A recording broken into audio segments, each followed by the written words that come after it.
August 5th, 2017, Mammoth, California. My ex-fiancée and I are avid climbers, hikers, and explorers of the east side Sierra Nevada mountain range, and we decided to go up to Yosemite to climb. Now, Yosemite is stupid crazy to get campsite reservations for, so we decided to stay on BLM land, a few miles down the 395 from Mammoth, where we didn't have to pay for camping. We pitched our tent, got settled in, and made dinner. Then I went to go set up our trash bag about 1,000 feet from camp. I don't like having bears too close to my tent. It started to rain a little, so we went into the tent and went to sleep around 8:30. I woke up very early in the morning, somewhere around 1:30 a.m. It had stopped raining and I had to take a leak. So I put on my flip-flops and headlamp and started walking to the spot where I figured it was far enough away that it wouldn't attract anything. Now, it had just stopped raining and it was dead quiet. However, I dismissed the silence as everything was just hunkered down. So, from where I was taking a leak, the trash bag was about 200 yards to my right. As I finish up, I looked to make sure the bag wasn't blown away during the relatively heavy storm that had finished. I look around at the ground and saw the biggest black bear I had ever seen. I start hollering and screaming, making a lot of noise to scare it off. Then it fucking stood up and looked at me. Just covered in hair. Stood about 8 feet with shoulders as wide as a meter stick. Then it ran off. I said, "Fuck this shit." I headed back to the tent and sprinted the entire way. I get back in the tent and my fiancée asked why I was yelling, and I told her I was scaring off a bear from the trash bag. She snuggles back in and blissfully falls asleep. I'm wide awake, listening contently for any movement. I start hearing footsteps around the car where we kept the food. And then the footsteps started coming towards the tent. I could clearly hear the slow, squishy sounds as it crept around our rain-drenched camp. I got scared thinking that this thing, whatever it was, can just come through the tent if it wanted to. It started touching the tent, and I could hear heavy breathing and grunting. Then my fiancée wakes up. She freaks out, thinking it was a bear, grabs the keys and hits the panic button on the car. Whatever it was ran off. I didn't encounter anything again on that trip, and I played it off to her as it was a bear, and we should probably find somewhere new to camp the next night. The next morning, we packed up and left early to go climb in Yosemite. We came back that night at a new campsite. I approached another camper that I recognized from the previous site, and he asked me if I noticed anything weird going on the previous night. I told him my story, and he said that he heard my screaming and car alarm, and both times shortly after, something went at a full lope through his campsite. On top of that, when getting into his vehicle the next morning, he noticed that there were huge handprints on his car windows. He was freaked out enough to move to a new spot as well. He pitched a tent 30 feet from where we were at, and we hung out the remainder of our trip. I'm not sure what I saw, but the closest thing I can relate it to was Bigfoot.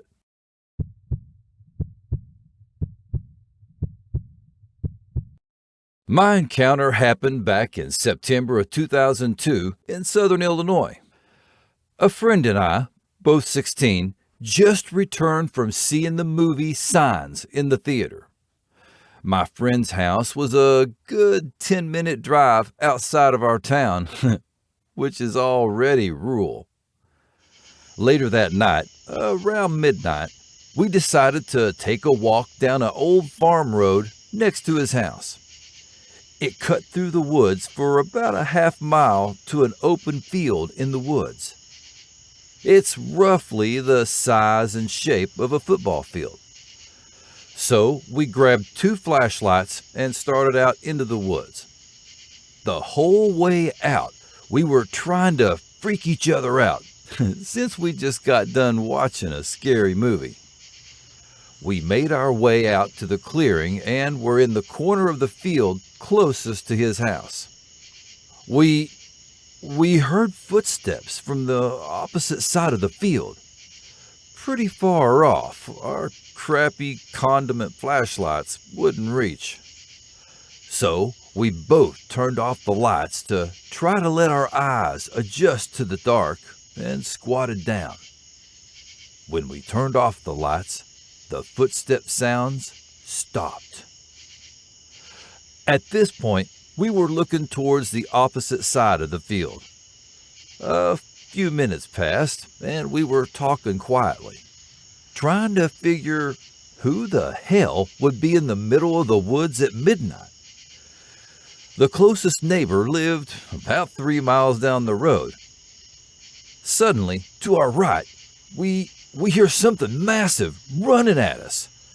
This thing had to be huge. The sound of its feet hitting the ground is like nothing I have heard to this day. They just had so much weight behind them. I could actually feel the ground vibrate. The steps sounded bipedal, 1 foot after the other. Our adrenaline kicked in and I moved faster than I have my entire life. I literally felt like I was flying.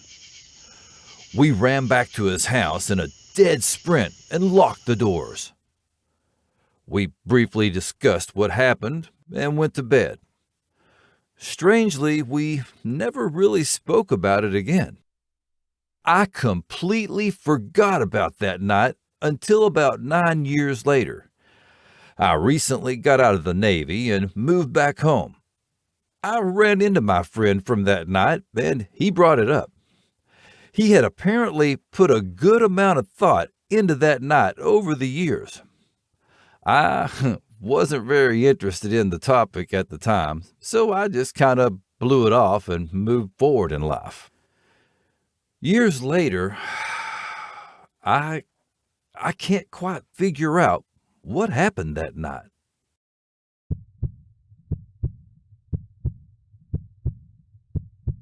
When me and my brother were kids, we would play in one of the lower pastures.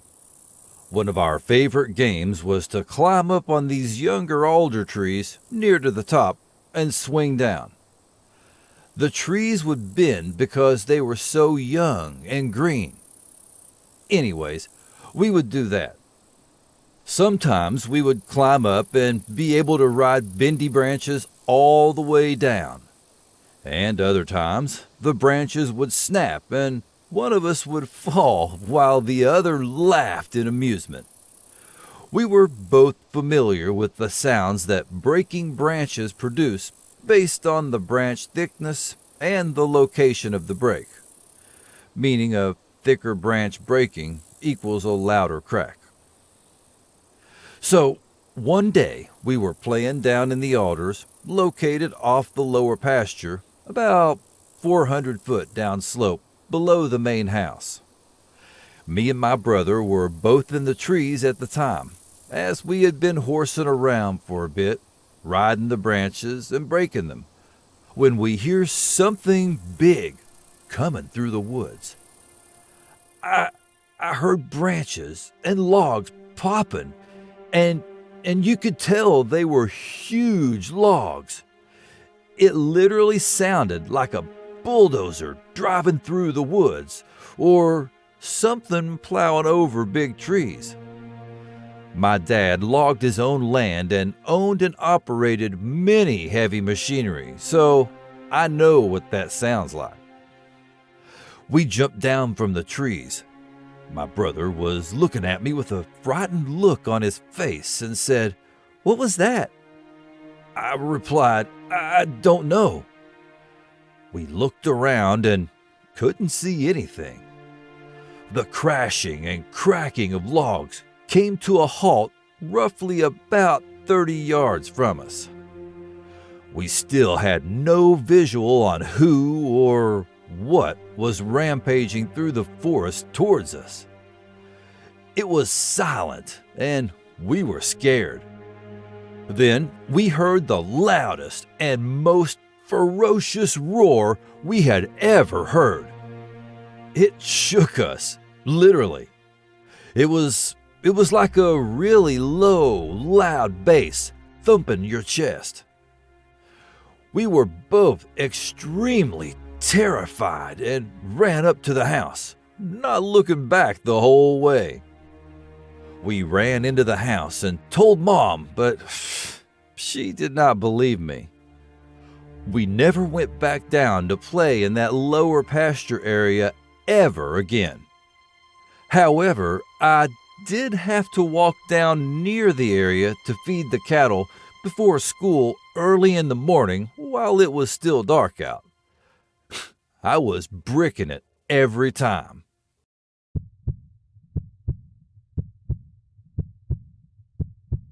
I live in a subdivision that is only partially developed and is an older community. No outside traffic and very quiet at night. We had just got back from dinner. I was walking my dog on October 18th at around 9:10 p.m. in this vacant part of the subdivision. However, this night, while trying to get my dog to do her business, I walked about 50 feet more than normal. We live in a subdivision that backs up to the Ocala National Forest. I was walking towards the end of the subdivision where there is nothing but open land and empty lots with some sporadic trees. My somewhat aggressive dog, a female American Bulldog Greyhound mix, first got my attention to the figure when she bolted to the left. We were walking on the right side of the road and the figure was on the left, with only 15 to 20 feet between us. I immediately knew that this huge figure, which looked like a football player all geared up and crouched down, was out of place and did not belong here. It was around Halloween time, and my first thought was that I was being pranked. I pulled back on my dog and grabbed my gun. I backed away from the figure and yelled, "I got a gun! I will shoot your ass!" among other things. I have a permit to carry, and we've had a lot of neighbors reporting bears and wildlife in this area. I had the leash in my left hand, along with my flashlight. As I shined the flashlight at this figure again, I yelled at it again. "I will shoot you! I'm not bullshitting!" Still thinking this is a hoax. This thing did not have a normal reaction to what I said. As a matter of fact, at first, it didn't have any reaction at all.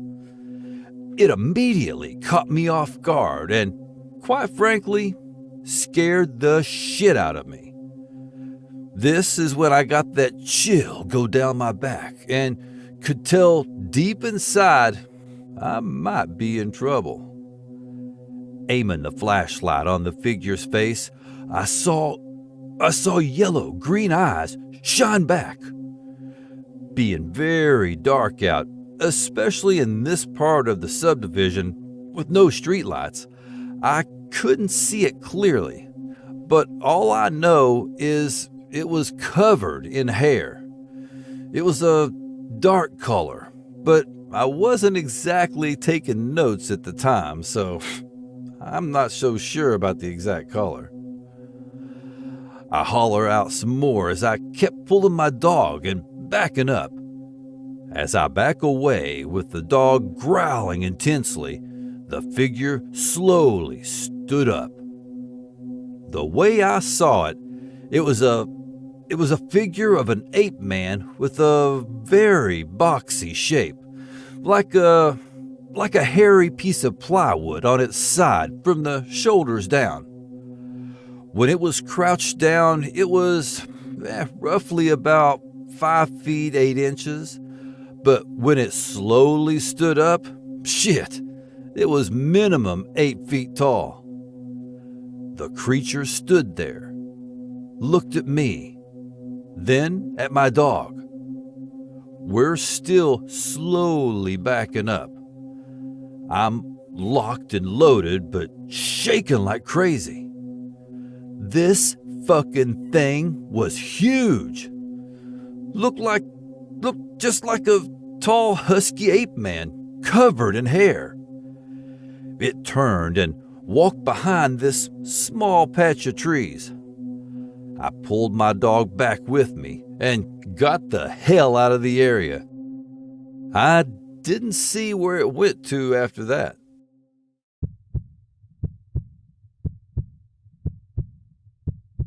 On Sunday, May 28, 2023, at around 7 a.m., myself, my husband, and my brother went for an early nature walk near his parents' property on Harin Island. We drove a short distance to a gated road that led onto some timber company land. When we first parked, we noticed that at the entrance of the path are multiple shotgun shells scattered around the gravel. In the brush surrounding the gravel road was some odd random trash. A woman's Nike shoe, a pair of broken glasses, and some empty energy drink cans, along with bundles of twigs wrapped together in what appeared to be purple leather. On closer examination, it was a very old rubber band. We also noticed many signs, I assume from locals, that say not to pick the shrubbery. We left it all alone and started our trek up the gravel road. For the first part of the walk, it's a fairly steep climb up a gravel road, and once you turn the corner and can no longer see the bottom of the road where the car's parked, it starts to even out a bit, but still climb somewhat.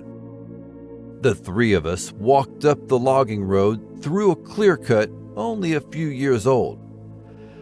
At the other side of the clear cut was an older cut area where the trees are now 20 to 30 feet tall. When we reached the top of the peak, there was a small clearing and you could see this amazing view of the whole forest on the clear-cut side. It was beautiful in a destruction and rebirth kind of way. We stopped for a few minutes and took in the gorgeous view. That's when we first heard the owls. There was just one coming from maybe a mile or so into the forest. At first, I thought it was an owl, which was weird because it was a little late in the day to hear an owl, considering it was well into the morning and the sun was all the way up at this point. As we continued on our path, we found more of those strange bundles of twigs with really old purple rubber bands around them. And as the land fully evened out, there was a sort of marsh on our right side, and the trees were broken at really odd intervals and heights that didn't look natural at all. As we kept going, the path started to get narrower. The trees began to overhang the whole path as we got further and further away from the new growth forest. We started to enter the old growth land and were fully surrounded by large evergreen trees. So much so that the sun was beginning to be hidden by the cover of the treetops. We found another small clearing on the left side of the road, except this one you had to walk through a narrow trail to get to. The oddly shaped bundles of twigs were there again, seemingly placed on purpose in various configurations leading to this circle opening in the forest. None of us went on that trail to the clearing.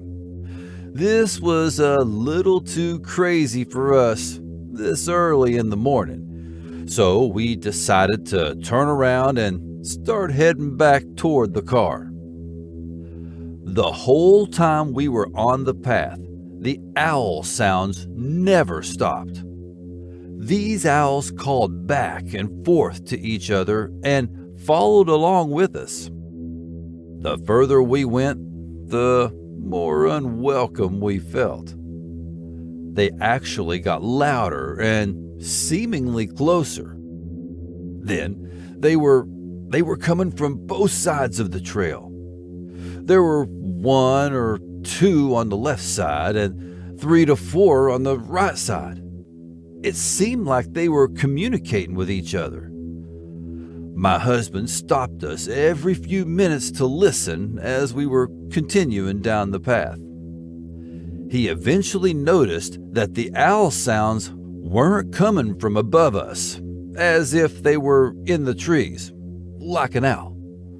They were coming from ground level and were much deeper than an owl. At one point, we heard what sounded like muffled voices, as if someone were in the trees but had their mouth covered and couldn't speak, followed by a very loud and low-pitched growl that was maybe 20 feet behind us. I could hear the sounds of sticks breaking. They were definitely following us. But we couldn't see what they were.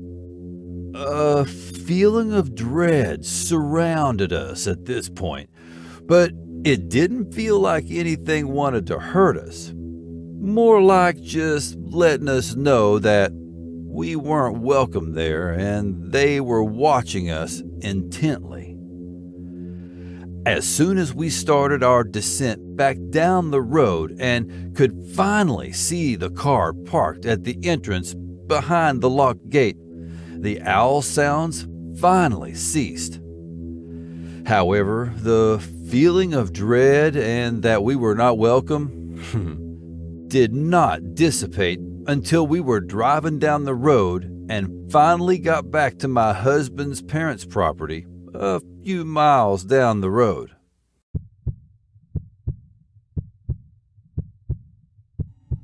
Thank you for watching and listening until the very end. You kicked total ass.